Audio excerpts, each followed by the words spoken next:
अभी मैं जिनको आप लोगों के संबोधन के लिए आमंत्रित करने जा रहा हूं, आदिवासियों के न्याय की आवाज, हर तकलीफ में आदिवासियों को उनके सम्मान में, उनके न्याय के लिए उगलती मशाल, ये किसी पहचान की मोहताज नहीं है। जो राजस्थान से बिलोंग करते हैं, दादा भंवरलाल जी परमार, इनको मैं सामाजिक उद्बोधन के लिए आमंत्रित करता हूं।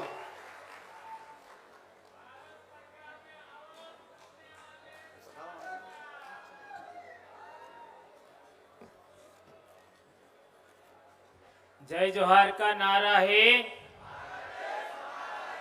जय जोहार का नारा है। साथियों, दोपहर से आप लोग देश भर से आए सामाजिक कार्यकर्ताओं को सुन रहे हैं। यूएनओ से आए फुलमन चौधरी और हमारे विधानसभा के उपाध्यक्ष की भी बात आप लोगों ने सुनी। सबसे पहले तो देश भर के आदिवासियों को नागपुर में आमंत्रित करने के लिए, सभी प्रभावशाली सामाजिक कार्यकर्ताओं को आमंत्रित करने के लिए बिरसा ब्रिगेड और आदिवासी विचार मंच के साथियों को हम धन्यवाद देना चाहेंगे। और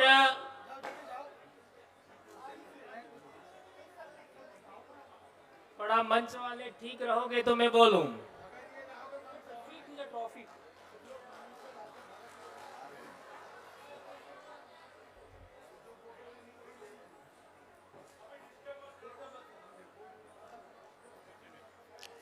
तो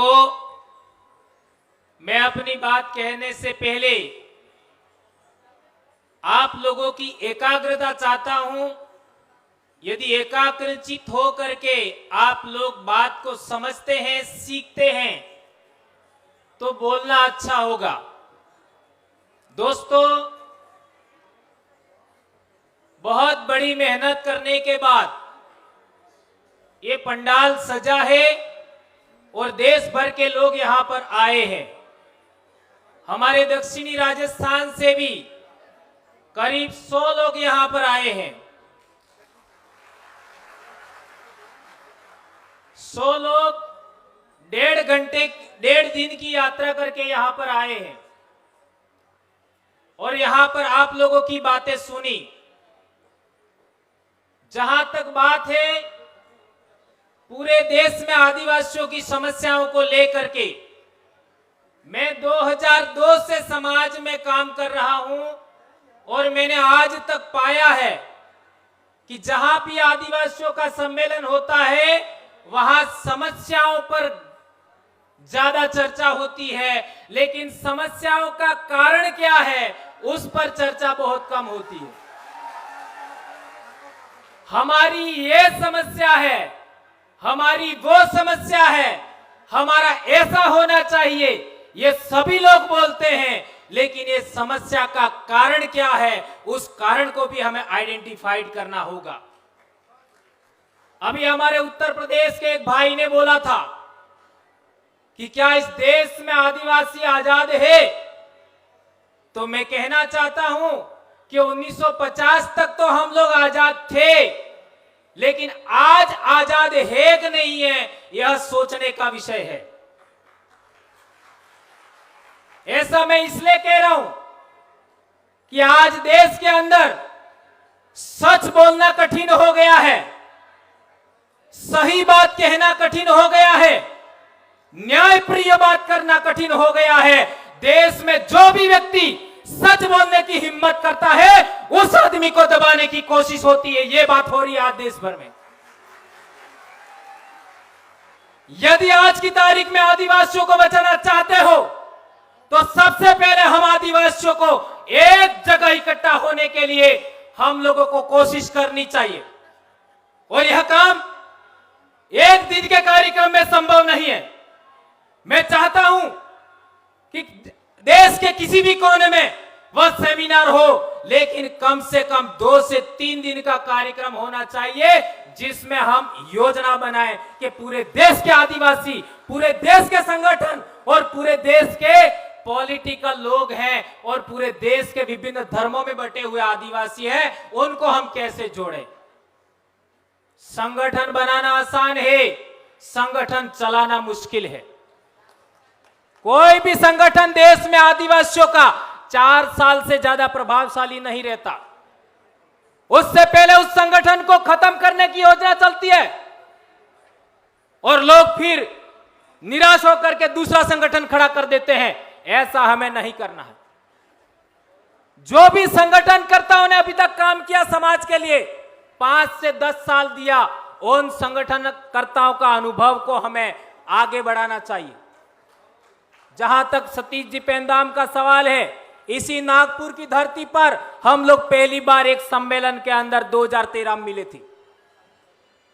इसी तरीके से हम लोग पूरे देश भर के अंदर विभिन्न सामाजिक संगठन और विभिन्न आपके जो मूवमेंट हैं, उनके अंदर हम लोग सभी सामाजिक कार्यकर्ताओं को सुना और सुनने के बाद अंततः हमने फैसला लिया कि हम लोगों को सामाजिक विचारधारा को इस तरीके से पेश करना चाहिए, इस तरीके से विकसित करना चाहिए कि विभिन्न पार्टियों में बटे हुए लोग हैं वो भी हमारी तरफ आकर्षित होना चाहिए, विभिन्न धर्मों में बटे आदिवासी हैं वे भी हमारी तरफ आकर्षित होना चाहिए, विभिन्न संगठनों में बटे हुए आदिवासी हैं वे भी हमारी तरफ आकर्षित होना चाहिए, और विभिन्न रीजनल में बसे हुए आदिवासी हैं वो भी हमारी तरह आकर्षित होना चाहिए, केंद्रित होना चाहिए। ये चीज हम लोग करने में कामयाब हुए। इसकी वजह से आज दक्षिणी राजस्थान में एक ऐसी वैचारिक क्रांति, एक ऐसा सांस्कृतिक शुद्धिकरण का प्रयास चल रहा है, जिसकी वजह से पूरे देश में आज की तारीख में एक क्रांति सी खड़ी हो रही है, और वो क्रांति आपके साथ है, ऐसा मैं कहना चाहता हूं।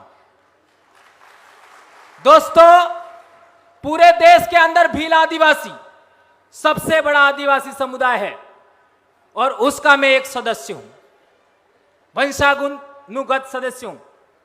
जैसा कि यूएनओ में कहा गया कि भीली बोली संस्कृत भाषा से बनी है, इंडो आर्यन लैंग्वेज है, यह बात 100% ही नहीं 101% गलत है, 101% गलत है। कैसे? भीली बोली के अंदर मां को आई कहते हैं, संस्कृत भाषा के अंदर मां को क्या बोलते हैं? मात्र। हिंदी में क्या बोलते हैं? माता। भीली बोली में मां को क्या बोलते हैं? आई। कहां मैच कर रहा है? राजस्थान से लगा करके कर्नाटक तक आदिवासी लोग हैं अपनी मां को आई बोलते हैं। कहां है? दूसरा उदाहरण, हम आदिवासी लोग दक्षिणी राजस्थान के अपने पिताजी को आतो कहते हैं, आतो। संस्कृत भाषा के अंदर पिताजी को क्या बोलते हैं? पित्र। हिंदी में क्या बोलते हैं? पिता। कहां मैच कर रहा है? मैच नहीं कर रहा है। भीली बोली के अंदर बहुत सारे ऐसे शब्द हैं जिसको हिंदी में लिखा नहीं जा सकता, जिसको संस्कृत में लिखा नहीं जा सकता, इवन अंग्रेजी में भी लिखना संभव नहीं है। बहुत सारी महिलाओं के नाम मीरा होता है, मीरा। मीरा को आप हिंदी में नहीं लिख सकते, अंग्रेजी में नहीं लिख सकते, संस्कृत में नहीं लिख सकते। इसी तरीके से 2 नदियां या 2 नाले मिलते हैं, उस जगह को बेड़ कहते हैं, बेड़। बेड़ शब्द को आप हिंदी में नहीं लिख सकते, संस्कृत में नहीं लिख सकते, अंग्रेजी में नहीं लिख सकते। कैसे कह सकते हो आप भीली बोली है, वह संस्कृत भाषा से निकली है या फिर इंडो आर्यन लैंग्वेज है? और एक इंपॉर्टेंट बात कहना चाहता हूं कि हमारी बोली के अंदर बकरी को बाकरू ऐसा भी कहते हैं, और हिंदी में बकरी कहते हैं, और संस्कृत में अजा कहते हैं। तो ऐसे शब्दों का चयन करके बाकरू बकरी, ऐसा शब्दों का चयन करके इन लोगों ने कहा होगा कि भीली है वो इंडो आर्यन है या संस्कृत से निकली है, ऐसा कहा होगा। तो मैं आपको कहना चाहता हूं, मेरी अनपढ़ मां जो कभी स्कूल नहीं गई, वो बकरी को लिए दो शब्द इस्तेमाल करती है, बाकरो और साड़ो। साड़ो, साड़ी, ये राजस्थान से छत्तीसगढ़ तक साड़ी या छेली बोलते हैं बकरी को। सही कह रहा हूं, गलत कह रहा हूं?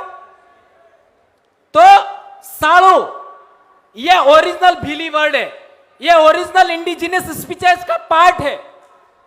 बकरी है यानी बाकरू जो हम बोलते हैं, यह शब्द ये संस्कृतिकरण की वजह से, लैंग्वेज का संक्रमण होने की वजह से आया होगा, ऐसा कहा जा सकता है। एक और भीली बोली में एक शब्द है, हम आदिवासी कैसे हैं, उसके लिए हमारे वहां एक कहावत सी है, वो आपके सामने मैं रखना चाहता हूं। आदू आद धूल मूल धनी भील, ऐसा बोलते हैं। आदू आद का मतलब होता है अनादिकाल से। धूल मूल यानी इस मिट्टी के धनी यानी मालिक भील, ऐसा बोलते हैं। यह हमारे गीतों में मिलता है, यह हमारी कहावतों में मिलता है, यह हमारे जो आपका क्या कहते हैं पूजा के मंत्र होते हैं, सुमिरन मंत्र होते हैं, उनमें भी मिलता है। आदू आद धूल मूल धनी भील, ये अनपढ़ लोग बोलते थे। आज की तारीख में पढ़ा लिखा इंसान है, वह अपने आप को आदिवासी कहने से शर्मा सकता है, लेकिन अनपढ़ आदिवासी थे, इस शब्द को बोलते थे। इसी तरीके से एक और उदाहरण, मैं बोली पर ही ज्यादा बोलना चाहता हूं। एक और उदाहरण, गाय को गौ कहते हैं, हिंदी में गाय कहते हैं, हमारी बोली के अंदर डाही बोलते हैं। कहां मैच कर रहा है? भैंस को वो लोग संस्कृत भाषा में महिष बोलते हैं, हमारे डूबी बोलते हैं। कहां मैच कर रहा है बताइए? एक भी शब्द ऐसा नहीं है भीली बोली का जो इंडो आर्यन लैंग्वेज से मैच करता है। कुछ शब्द जो उनकी बोली के हमारे बोली में आ गए, उन शब्दों के आधार पर इन लोगों ने ऐसा बोला है। तो ये मैं कहना चाहता हूं कि कोई बंदा ये कहता है, ये साबित करना चाहता है कि भीली बोली इंडो आर्यन लैंग्वेज है और संस्कृत से निकली है, वो पहले भंवरलाल परमार से डिबेट कर ले, ये मैं खुला चैलेंज दे रहा हूं। 2500 शब्दों का मैंने भीली बोली का शब्दकोश तैयार किया है, 2500 शब्दों का। और बहुत सारे शब्द ऐसे हैं जैसे च, छ, श, अक्ष, तर, ज्ञ, ये शब्द हमारी भीली बोली में होते ही नहीं है और इनके बगैर संस्कृत भाषा नहीं लिखी जा सकती। ये बात ध्यान रखनी होगी। संस्कृत भाषा 10वीं सदी से पहले है या नहीं है, इस पर भी प्रश्नवाचक चिन्ह है।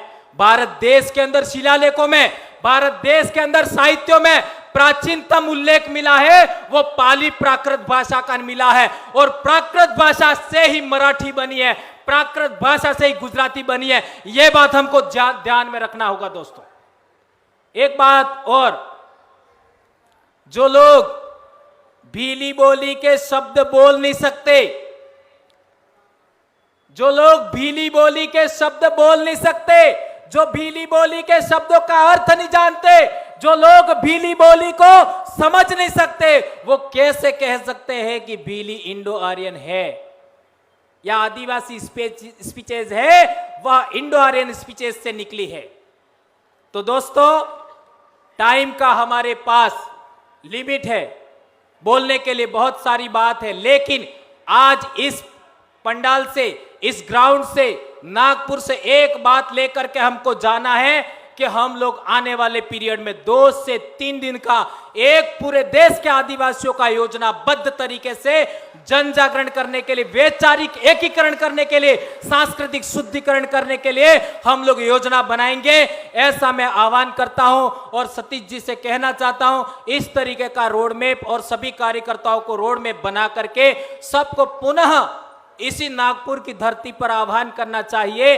हम लोग पिछले 13 सितंबर को 100 से 150 लोग छत्तीसगढ़ रायपुर गए थे। यदि ये अनाउंस पहले हो जाता तो ये जितनी संख्या दिख रही है इतनी तो अकेले राजस्थान से होती, अकेले राजस्थान से। इतनी सी बात मैं कहना चाहता हूं। धन्यवाद। जय जोहार। एक नारा हो जाए, जय जोहार का नारा है। दो हाथ ऊंचा करके, मेरी आवाज बहुत भारी है। जय जोहार का नारा है, जय जोहार का नारा है। आदि अबू आदि सुमरे अबू आराज। धन्यवाद। जोहार।